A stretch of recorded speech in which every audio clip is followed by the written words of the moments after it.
Hello बच्चों, चलिए प्रश्न को समझते हैं। दो पोलराइड परस्पर क्रोशित रखे हैं। इनमें एक पोलराइड को 30 डिग्री घुमाने पर आपतित ध्रुवित प्रकाश का कितना प्रतिशत पारगमित होगा।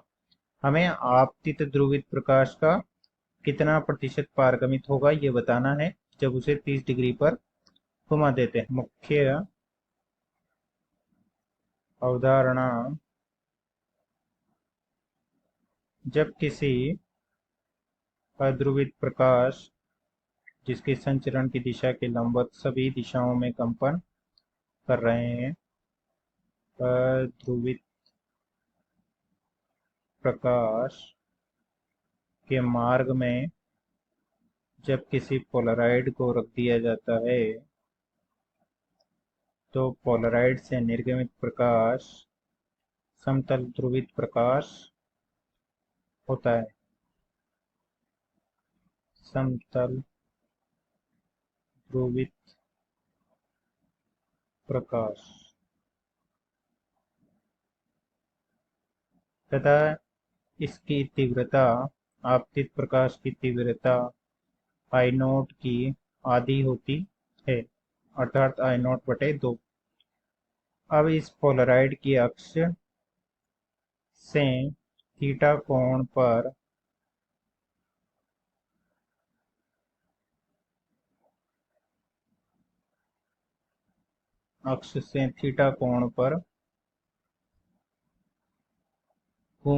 घुमा हुआ एक दूसरा पोलराइड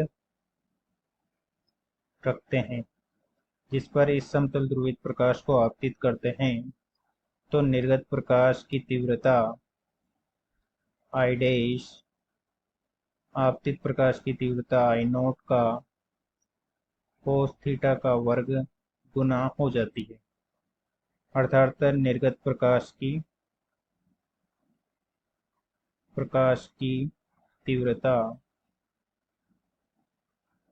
आई नोट बटे 2 कोस थीटा का वर्ग से दी जाती है, जिसे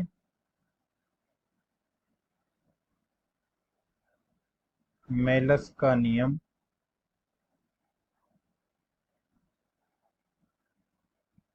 कहते हैं। अब चलिए प्रश्न को हल करते हैं। प्रश्न में दिया है कि थीटा बराबर 30 डिग्री है, तो दूसरे पोलराइड से निर्गत प्रकाश की तीव्रता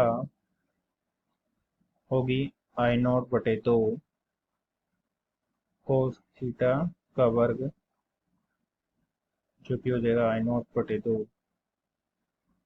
गुणा 3/4, जो कि हो जाएगा 3 आई नोट बटे 8। हमें बताना है कि आपतित प्रकाश की तीव्रता से कितना प्रतिशत पारगमित होता है जब उसे 30 डिग्री पर घुमा देते हैं। तो प्रतिशत में हमें ज्ञात करना है, तो निर्गत तीव्रता बटे आपतित तीव्रता गुणा 100%।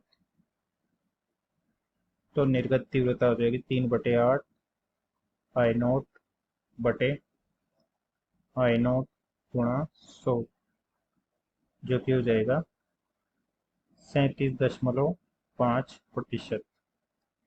अतः जब दूसरे पोलराइड को 30 डिग्री पर घुमा देते हैं तो वह आपतित प्रकाश की तीव्रता का 37.5% भाग पारगमित करता है।